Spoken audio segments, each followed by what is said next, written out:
Hi friends, ഇന്ന് ഞാൻ വന്നിട്ടുള്ളത് ഒരു ഉണ്ടപ്പൊരിയുടെ റെസിപ്പിയുമായിട്ടാണ്. ഉണ്ടപ്പൊരി എന്ന് പറയാൻ ഭയങ്കര സോഫ്റ്റുള്ള കണ്ടോ, നല്ല കഴിക്കാൻ നല്ല ടേസ്റ്റും സോഫ്റ്റൊക്കെയുള്ള ഒരു ഉണ്ടപ്പൊരിയുടെ റെസിപ്പി. ഉണ്ടപ്പൊരി നമ്മൾ ഉണ്ടാക്കുന്നത് 2 മണിക്കൂർ 4 മണിക്കൂറൊക്കെ കുഴച്ച് വെച്ചിട്ട് നമ്മൾ ഉണ്ടാക്കാറുണ്ട്. ഇത് ഇന്നത്തെ ഈ റെസിപ്പിയിൽ ഞാൻ കാണിച്ചിരിക്കുന്നത് നമ്മൾ തലേ ദിവസം കുഴച്ച് വെച്ചിട്ടാണ് പിറ്റേ ദിവസം എടുത്തിട്ടാണ് നമ്മൾ ഈ ഉണ്ടപ്പൊരി ഉണ്ടാക്കിയിരിക്കുന്നത്. അപ്പോൾ ഈ ഉണ്ടപ്പൊരി എങ്ങനെയാണ് ഉണ്ടാക്കുന്നതെന്ന് നമുക്കൊന്ന് കണ്ടു നോക്കിയാലോ. അപ്പോൾ ഉണ്ടപ്പൊരി ഉണ്ടാക്കാനായിട്ട് എല്ലാ കൂട്ടുകാർക്കും കിച്ചൺ ടു സ്റ്റഡിയിലേക്ക് ഒരിക്കൽ കൂടി സ്വാഗതം. അതുപോലെ തന്നെ എൻ്റെ ചാനൽ ആദ്യമായി കാണുന്നവരുണ്ടെങ്കിൽ ചാനൽ ഇഷ്ടമാണെങ്കിൽ ഒന്ന് സബ്സ്ക്രൈബ് ചെയ്ത് സപ്പോർട്ട് ചെയ്യുക. അപ്പോൾ പോകാം നമുക്ക് വീഡിയോയിലേക്ക്. അപ്പോൾ നമ്മൾക്ക് അടിപൊളി ടേസ്റ്റുള്ള സൂപ്പർ ഉണ്ടപ്പൊരിക്കുള്ള മാവ് തയ്യാറാക്കാം. അതിനുവേണ്ടി ഞാൻ എന്തൊക്കെ എടുത്തതെന്ന് പറഞ്ഞുതരാം. 1.5 കപ്പ് ഗോതമ്പ് പൊടി, 1/2 കപ്പ് റവ, 1/2 കപ്പ് മൈദ, ഇത്രയും പൊടികളാണ് എടുത്തിരിക്കുന്നത്. പിന്നെ കുറച്ച് തേങ്ങ കൊത്ത്, പിന്നെ 1 ടേബിൾ സ്പൂൺ ജീരകം പൊടിച്ചതും കുറച്ച് ഏലക്ക പഞ്ചസാര ചേർത്ത് പൊടിച്ചത്, 200 ഗ്രാം ശർക്കര അലിയിച്ചെടുത്തത്. പിന്നെ ഇതിലേക്ക് നമുക്ക് 2 ഏത്തപ്പഴം വേണം. അപ്പോൾ ആദ്യം നമ്മൾക്കൊരു മിക്സിയുടെ ജാർ എടുക്കാം. അതിലേക്ക് നമ്മൾ ഏത്തപ്പഴം തൊലി കളഞ്ഞ് കഷ്ണങ്ങളാക്കി ഇട്ട് കൊടുക്കാം.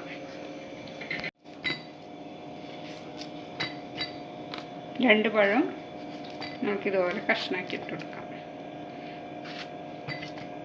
ഇതിലേക്ക് ശർക്കര ഒഴിച്ചു കൊടുക്കാം.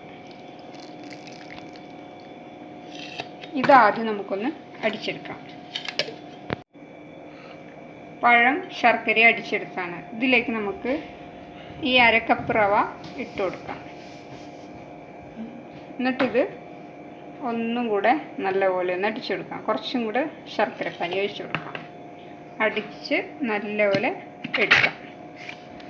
ഇപ്പം നമ്മൾ പഴം റവ ശർക്കര അടിച്ചെടുത്തത് ഞാനിപ്പോൾ ഒരു പാത്രത്തിലേക്ക് മാറ്റി കൊടുത്തു. ഇനി ഇതിലേക്ക് നമുക്ക് നമ്മളെ ഗോതമ്പ് പൊടി ഇട്ട് കൊടുക്കാം. അതുപോലെ തന്നെ 1/2 ഗ്ലാസ് മൈദയും ചേർത്ത് കൊടുക്കാം. ഇതിലേക്ക് ഒരു ചെറിയ സ്പൂൺ ബേക്കിംഗ് സോഡ, പിന്നെ ഒരു പിഞ്ച് ഉപ്പ്, പിന്നെ ഇതിലേക്ക് നമ്മൾ എടുത്തു വെച്ചിരിക്കുന്ന ജീരകം ഏലക്ക പൊടിച്ചത്, പിന്നെ നമ്മുടെ തേങ്ങാ കഷ്ണം. അപ്പം എല്ലാം ആയി. ഇനി ഇത് നമ്മൾ കൈ കൊണ്ട് നല്ലപോലെ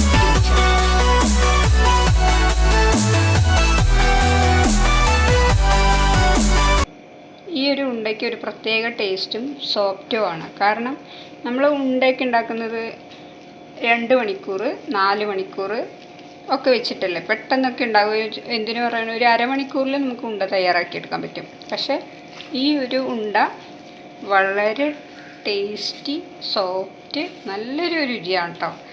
അപ്പോൾ ഞാനിതിൻ്റെ മുന്നേ ഞാൻ ഒരു ഉണ്ടപ്പൊരിയുടെ വീഡിയോ ഇട്ടിട്ടുണ്ട്. അത് നിങ്ങൾ കണ്ടിട്ടില്ലെങ്കിൽ ഒന്ന് കണ്ടു നോക്കണം. എൻ്റെ ചാനലടിച്ച് കിച്ചൺ ടു സ്റ്റഡി എന്ന് അടിച്ചു കൊടുത്താൽ കാണാൻ പറ്റുന്നതാണ്. അപ്പോൾ അതുപോലെ തന്നെ ഞാനിതിന് മുന്നേ ഇട്ട്. പിന്നെ അടുത്ത് പറയുകയാണ്, നമ്മളിനി ഇതിലേക്ക് ശർക്കരപ്പാനി കുറച്ചുകൂടെ ഒഴിച്ചു കൊടുക്കണം. ടൈറ്റായിട്ടാണ് ഇരിക്കുന്നത്. ഇതിപ്പോൾ എന്തായാലും മുഴുവനും ഒഴിച്ചു കൊടുത്തു കേട്ടോ. ഇതിപ്പോൾ ഞാൻ 200 ഗ്രാം ശർക്കര അലിയിച്ചെടുത്താണ്. ഇത് നല്ലപോലെ ഒന്ന് ചേർത്ത് കൊടുക്കാം. ഇതാണ് നമ്മളെ ഉണ്ടപ്പൊരിയുടെ മാവിൻ്റെ ഒരു കൺസിസ്റ്റൻസി കണ്ടോ. ഈ രീതിയിൽ ഈ ഒരു പരുവത്തിൽ നമുക്ക് കലക്കിയെടുക്കണം. ഇത് ഇപ്പം കറക്റ്റ് എല്ലാം നല്ലപോലെ മിക്സായി കിട്ടിയിട്ടുണ്ട് കണ്ടോ. ഇനി ഇത് നമുക്ക് നല്ലപോലെ ഒന്ന് അടച്ച് വയ്ക്കാം. എന്നിട്ട് ഇത് നമ്മൾ ഒരു രാത്രി മുഴുവൻ വെക്കുന്നുണ്ട്. നാളെ രാവിലെയാണ് നമ്മളത് ഫ്രൈ ചെയ്തെടുക്കുന്നത്. അപ്പോൾ കണ്ടല്ലോ. അപ്പോൾ ഇനി ഇത് നമുക്കൊന്ന് അടച്ച് വെച്ച് രാവിലെ എടുക്കാം. ഓക്കെ. അപ്പോൾ നമ്മൾ ഇന്നലെ കുഴച്ച് വെച്ച നമ്മുടെ ഉണ്ടപ്പൊരിയുടെ മാവൊന്ന് തുറന്ന് നോക്കാം. നല്ലപോലെ പുളിച്ച് നല്ല സുന്ദരമായിട്ട് ഇരിപ്പുണ്ട്. അപ്പോൾ ഇനി ഇത് നമുക്ക് നേരെ സ്റ്റൗവിലേക്ക് പോകാം. ഓയിൽ ചൂടാവാൻ വയ്ക്കാം. ഓക്കെ. നമ്മുടെ ഓയിൽ ചൂടായി വന്നിട്ടുണ്ട്. അപ്പോൾ ഇനി നമുക്ക് നമ്മുടെ ഉണ്ടപ്പൊരി ഓരോന്നായിട്ട് ഇട്ട് കൊടുക്കാം. അപ്പോൾ നമ്മൾ കയ്യിൽ പിന്നെ എന്താ പറയുക, അല്ലെങ്കിൽ കുറച്ച് ഓയിൽ അല്ലെങ്കിൽ കുറച്ച് വെള്ളം കയ്യിലാക്കുക. ഞാനിപ്പോൾ കുറച്ച് ഓയിലാക്കി കൊടുത്തിട്ടുണ്ട്. നമുക്കതൊരു ഉണ്ട നല്ല ഷേപ്പ് എന്ന് വെച്ചാൽ നല്ല ബോളാക്കി ഇടാൻ സാധിക്കണം. നോക്കാം നമുക്ക് ബോളാവുമെന്ന്.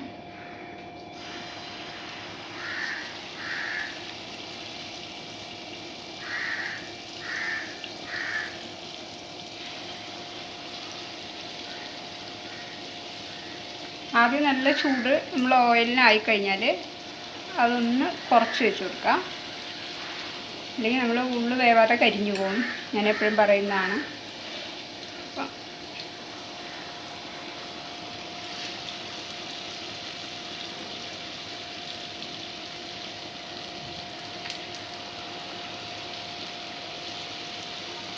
ഇനി നമുക്കത് തിരിച്ചിട്ട് കൊടുത്ത് നമുക്കിത് ഫ്രൈ ചെയ്തെടുക്കാം. ഞാൻ അല്പം തീ കുറച്ച് വെച്ചിട്ടുണ്ട്.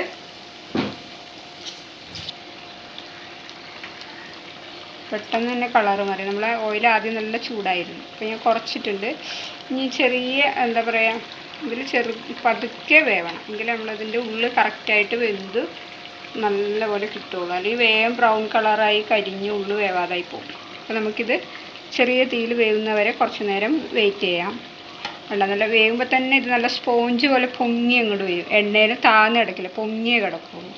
അതാണ് നമ്മൾ തലേദിവസം മാവ് കുഴച്ച് വെച്ചാലുള്ള ഗുണം. ഇപ്പോൾ നമ്മൾ 2 മണിക്കൂർ 4 മണിക്കൂറൊക്കെ കുഴച്ച് ഉണ്ടാക്കുന്നേക്കാളും നല്ലതാട്ടോ ഇതിങ്ങനെ ചെയ്യുന്നത്. അപ്പം നമുക്കിതൊന്ന് മൊരിയുന്നത് വരെ ഒന്ന് കാത്തു നിൽക്കാം. ഓക്കെ, ഉണ്ടപ്പൊരി സൂപ്പറായിട്ട് റെഡി ആയിക്കൊണ്ടിരിക്കുന്നത്. ആദ്യം ഞാൻ ഇട്ടത് കോരി എടുത്തു കേട്ടോ. എനിക്ക് വീഡിയോയിൽ പിടിക്കാൻ പറ്റിയില്ല. അതാ ഞാൻ പ്ലേറ്റിലേക്ക് വെക്കുമ്പോഴത്തേക്കും കണ്ടില്ല, അത് 2 എണ്ണം പോയിട്ടോ ഇപ്പം തന്നെ. അപ്പോൾ നമ്മൾ ഉണ്ടപ്പൊരി ഇത് കുറച്ച് ഷേപ്പായി. ഇത് ഒരെണ്ണത്തിന് നീളം പൊരി ആയിപ്പോയിട്ടോ. ഒന്നും വിചാരിക്കരുത്, നമ്മൾ ഇടുമ്പോഴത്തേക്ക് അത് നീണ്ടുപോയി. അപ്പോൾ ഇത് നല്ല ബ്രൗൺ കളറായിട്ടുണ്ട്, ഉള്ളൊക്കെ നല്ല വെന്തിട്ടുണ്ട്. അപ്പോൾ നമുക്കിതൊന്ന് കോരി മാറ്റാം. ഇതെല്ലാം ഇതുപോലെ ഞാൻ ഫ്രൈ ചെയ്തെടുത്തിട്ട് കാണിക്കാം. കണ്ടല്ലോ, നല്ല സൂപ്പർ ടേസ്റ്റിയുള്ള നമ്മളെ സുന്ദരമായ ഉണ്ടപ്പൊരി ഇവിടെ റെഡിയായി വന്നിട്ടുണ്ട്. അപ്പം ഇനി ഇത് ബാക്കിയുള്ളതും കൂടി നമുക്കിതൊന്ന് ഫ്രൈ ചെയ്തെടുത്തതിന് ശേഷം നമുക്ക് ഫോട്ടോ കാണിക്കാം. ഓക്കെ, എൻ്റെ ചാനൽ ഇഷ്ടമാണെങ്കിൽ ഒന്ന് സബ്സ്ക്രൈബ് ചെയ്ത് സപ്പോർട്ട് ചെയ്യണേ എല്ലാ കൂട്ടുകാർക്കും. ഇത് നമ്മുടെ ഉണ്ടപ്പൊരി എല്ലാം ഫ്രൈ ചെയ്തെടുത്തു. നല്ല സൂപ്പറായിട്ട് വന്നിട്ടുണ്ട്. അപ്പം ഞാൻ ഉണ്ടപ്പൊരി ഉണ്ടാക്കുന്നത് നിങ്ങൾ കണ്ടെന്ന് ഞാൻ വിശ്വസിക്കുന്നു. നോക്കിക്കോളൂ, കണ്ടോ, ഉള്ളൊക്കെ നല്ല സൂപ്പറായിട്ട് വെന്തിട്ടുണ്ട്. ഭയങ്കര സോഫ്റ്റാണ്. അപ്പോൾ എൻ്റെ വീഡിയോ നിങ്ങൾക്ക് ഇഷ്ടപ്പെട്ടാൽ ലൈക്ക് ചെയ്യുക, ഷെയർ ചെയ്യുക, കമൻറ്റ് ചെയ്യുക. ആദ്യമായി കാണുന്നവരാണെങ്കിൽ സബ്സ്ക്രൈബ് ചെയ്ത് സപ്പോർട്ട് ചെയ്യുക. അപ്പോൾ ഇന്നത്തെ വീഡിയോ ഇത്രയേ ഉള്ളൂ. അടുത്ത വീഡിയോയിൽ കാണാം. എല്ലാ കൂട്ടുകാർക്കും നന്ദി, നമസ്കാരം. Thank you.